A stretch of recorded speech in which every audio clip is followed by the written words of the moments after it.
নমস্কার।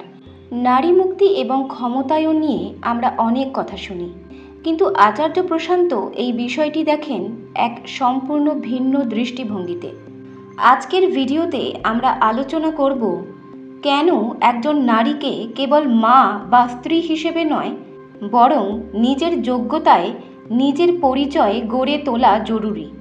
আজকে আমার ভিডিওটির মূল বিষয় হলো নারীর ওপর সমাজের চাপ এবং এর থেকে মুক্তির পথ। আচার্য প্রশান্ত এখানে প্রশ্ন তুলেছেন, কেন সমাজ বা পরিবার একজন নারীর ওপর নির্দিষ্ট কিছু দায়িত্ব বা প্রত্যাশা চাপিয়ে দেয়। এর আসল কারণটি অত্যন্ত গভীর।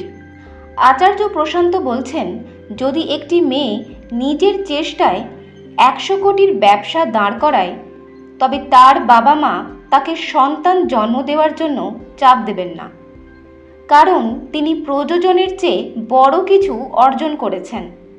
তিনি মনে করিয়ে দেন যে ইন্দিরা গান্ধী বা বড় বড় নারী নেত্রীদের কেউ জিজ্ঞাসা করার সাহস পায় না তারা কবে সন্তান নেবেন। তার মতে, যতক্ষণ পর্যন্ত নারী নিজের ভেতরে জ্ঞান, গুণ এবং দক্ষতা তৈরি না করবে, ততক্ষণ সমাজ তাকে কেবল একটি পণ্য বা ভোগ্য বস্তু হিসেবেই দেখবে।